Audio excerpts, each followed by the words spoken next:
So, nandito po tayo sa ilog. Yan, sa likod ko po ay Barangay Takulang Bulo, San Lorenzo Ruiz. Sa kabila po ay San Vicente. Yan po ay Barangay Dugungan, sabi po ng bata. Ay, sa atin pong tatawirin ng ilog.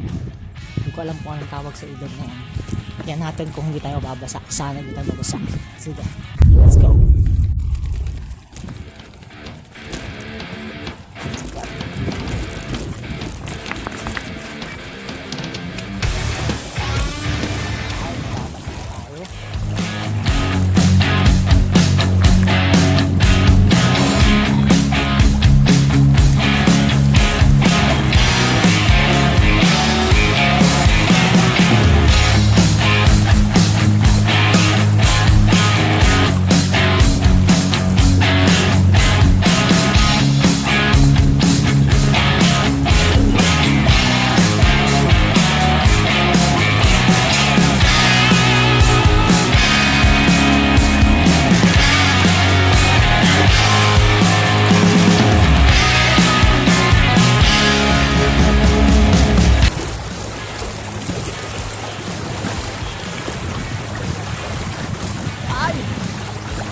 Oh my God!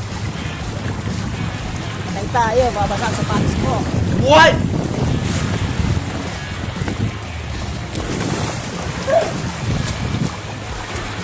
Sana tayo. Sana. No choice.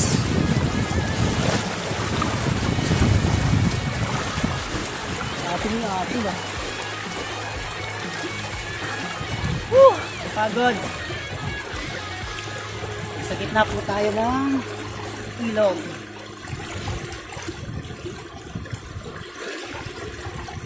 Shoutout sa mga gustong magpunta dito.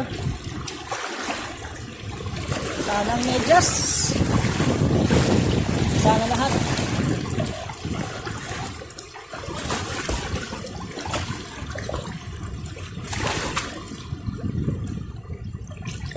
Gas. Libre car wash.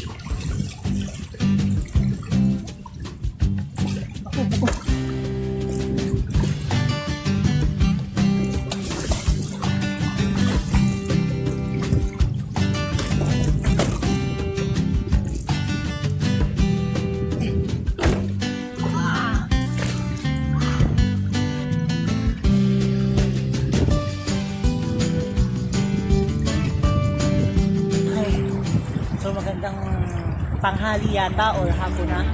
I don't know the time. Pero tayo po yung nandito ngayon sa gitna ng ilog. Actually this is a boundary of Barangay Takulang Bulo, San Lorenzo Ruiz. And according to the local here, sa kabila ay natatawid natin Barangay Dugungan. San Vicente. Medyo tipisil po ang magiging bisikleta. So nabasa na po yung medyas natin. Oops!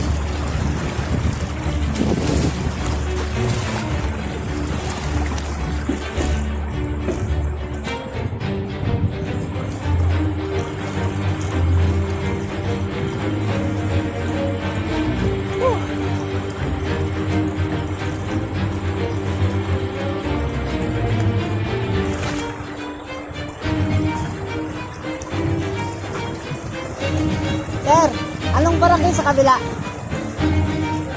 Bulo pa rin. Dugungan ang labas. Napasubo sapatos ko.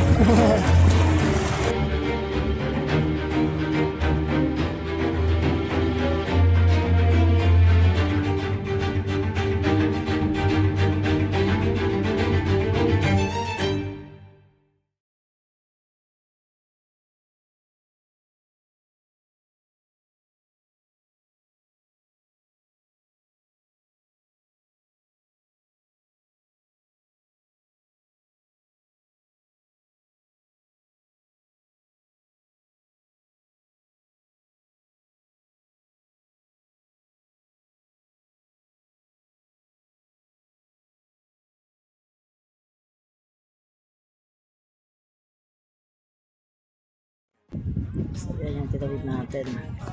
Mula dun sa kabila dito. So, dito talaga pwedeng hindi tayo mabasa. Uy, may labahan pala doon.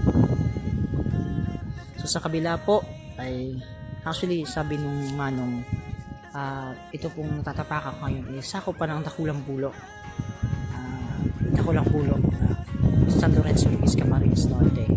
Pero yung lalabasan natin is Barangay Dugungan, San Vicente Camarines Norte. So, kung nakarating na po kayo dito, may comment kung ano experience ninyo sa pagbibisikleta. So, yun. It's already 12 siguro. Salamat sa mga nanonood kung kayo nanonood ito. So, by the way, that's everyone. Tuloy tayo sa biyahe natin. Shout out.